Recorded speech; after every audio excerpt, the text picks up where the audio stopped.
स्थिर शरीर आणि मन एकाग्र झालेलं आहे. सूर्यनमस्कारातून आलेला थकवा, बासरीचा आवाज ऐकत ऐकत श्वास सोडत सोडत पूर्ण थकवा बाहेर काढायचा आहे.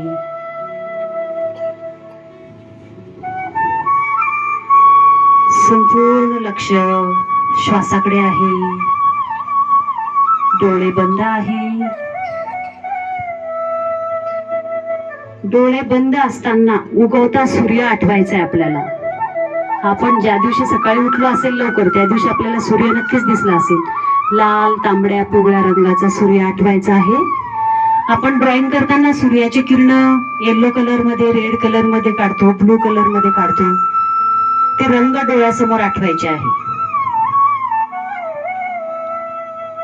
सूर्याचं पूर्ण रूप डोळ्याच्या समोर आठवायचं आहे डोळे बंद करताना.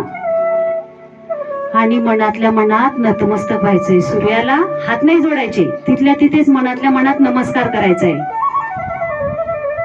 संपूर्ण सृष्टी आणि आपलं शरीर सुद्धा हे सूर्याच्या सुद्धा भरोशावर आहे. सूर्य जर 8 दिवस नाही उगवला तर पूर्ण पिकं सुकून जातील, लोक आजारी पडायला लागतात.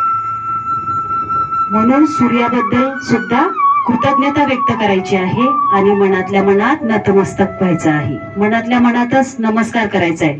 आपण सूर्याला डोळ्यासमोर आठवतोय, उगवता सूर्य दिसतोय आणि मी त्याला कृतज्ञता व्यक्त करून नमस्कार करते.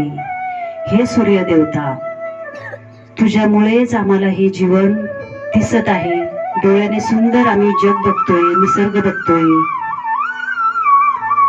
तू जर नसलास तर हे झाडं, हे पिकं उगवणार नाहीत. कितीतरी साऱ्या गोष्टी अशा सूर्याच्या भरोशावर आहे आपल्या. कपडे वाळणार नाहीत.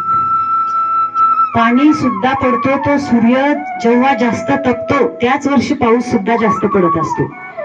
म्हणून सूर्याला सुद्धा खूप महत्व आहे.